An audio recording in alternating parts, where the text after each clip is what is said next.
Hi everyone, my name is Emerson Head, and today I will be presenting on teen pregnancy. So, many may ask, what is teen pregnancy? And this is pregnancy occurring in adolescents, specifically around ages 13 through 19.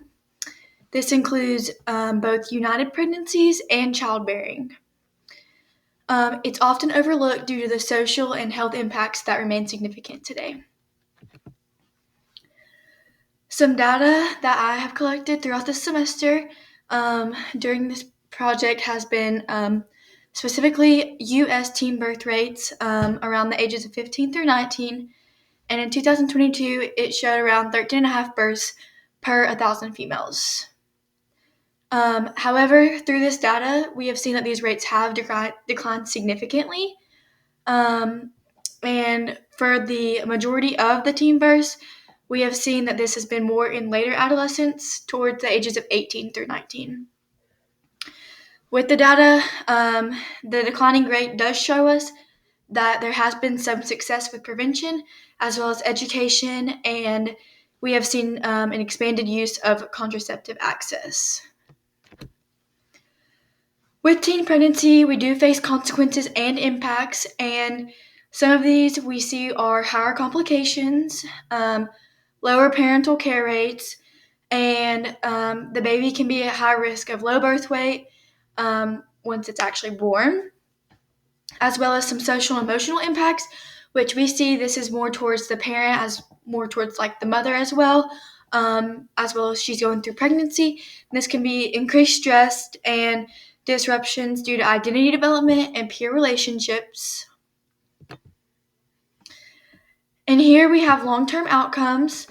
Here we can see high school dropout as well as not making it to college. This can be due to being a teen mom or health factors, health concerns, having to raise a child, being a single parent, not being able to commit to school, or financial struggles that can also lead to all of those things. We also see increased economic instability as well as single parenthood here. And with all of this, the child here can face high risk of educational and health challenges. So many ask populations affected. Majority we see is young women, specifically in foster care involvement. If an adolescent is experiencing foster care, we see significantly higher rates of teen birth specifically. We also see communities with lower socioeconomic status, as well as adolescents experiencing trauma, instability, as well as limited family support. These can all be challenges that are affected to the population. So, some causes of teen pregnancy specifically can be earlier sexual initiation, inconsistent contraction, low reproductive health knowledge, peer influence and relationship dynamics, and limited parental monitoring. And with the low reproductive health knowledge, we're seeing a huge decline in sex ed classes, especially in the middle school and high school, as it's not really popular anymore, which is not educating these adolescents on things that they need to know. So they're just very unaware and going into this mostly blindsided if they're not having a parent or a peer guiding them in the right direction. So they're kind of just leading themselves onto a bad and scary track if they are not introduced to these reproductive and sex ed courses. We see here, as well as community and social factors, this can be lack of access to healthcare and contraceptives, as well as inadequate education in the sex health. And how this ties to connection to the SDOH is lack of transportation, cost barriers, confidentiality concerns, as well as many adolescents lack the knowledge or resources to obtain a contraceptive.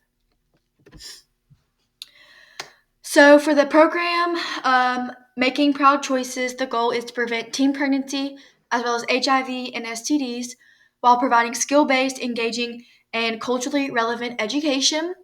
while empowering adolescents to make informed and healthy decisions.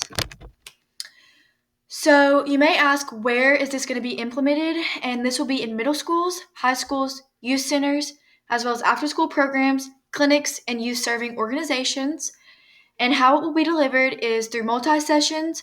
It's going to be taught by trained facilitators specifically, and it'll collaborate with schools, public health educators, public health departments, and community educators. For funding and prevention tabs, we have for funding school district budgets, local public health departments, community grants, and for type of prevention, we have primary prevention, such as knowledge, skills, and proactive behaviors, and as well as improved communication and healthy relationship skills. Here we have evidence of effectiveness. So the research shows increased condom use, increased reproductive health knowledge, reduced risky sexual behaviors, as well as improved communication and healthy relationship skills. Facing this program, we do see some strengths as well as limitations. For the strengths, we see that it is highly engaging and interactive for the student. This is based on strong research and positive measured outcomes, while focused on skills such as communication, decision-making, and healthy relationships. The limitations we see here are that it requires trained facilitators. It's multi-structured sessions, which can be hard on schedules, such as challenging for schools that require limited time or staff. With this, some students may feel discomfort talking about these topics in person. Many ask why this may be best fit for a later adolescent, and this is because it addresses real-life scenarios such as relationship dynamics, which is seen common in older teens. It'll build communication, confidence, and decision-making skills while supporting adolescents during a period of independence, risk-taking, and peer influence. It'll also help teens navigate through sexual health while developing identity and autonomy. Theoretical alignment, we see incorporate positive youth development, PYD, for build self-efficiency, leadership, and confidence, as well as developmentally appropriate practice, DAP, which is teachers' content that matches adolescents' cognitive and emotional maturity. For resilience theory, we see strengthens coping skills, problem solving, and protective factors. For improving health overall, some things that we would add is digital and online access, virtual models, confidential online Q&A, mobile-friendly learning, and to reach these teens with transportation barriers, school attendance instability, discomfort discussing sexual health in groups. And going back to one of the limitations of these actually being face-to-face with a facilitator, this could be hard for an adolescent and or a student to talk about these things face-to-face because this is a very hard situation that they are going through. So being able to make these changes to have a digital and online access as well as virtual models could help make this adolescent feel more comfortable when talking about these things and make this a whole lot easier.